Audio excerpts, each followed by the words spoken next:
Hello, it's Rachel at Autoline Toyota, and today I'm going to be showing you how to pair your phone on Toyota's new multi-infotainment system. First, go to your smartphone and make sure that your Bluetooth is turned on. Next, on the car screen, you can tap here on the picture of the phone. And then you will select Connected Device, search for devices,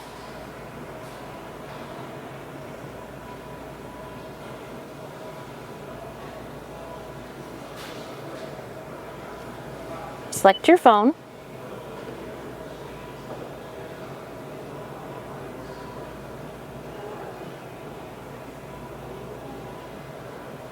it will give you a confirmation code.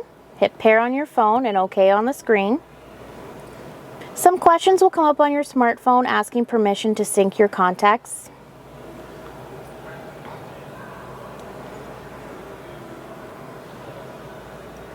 It will ask you if you either want to enable Apple CarPlay, or if you have an Android, it will say Android Auto. You select yes, and then on your phone, select Use CarPlay.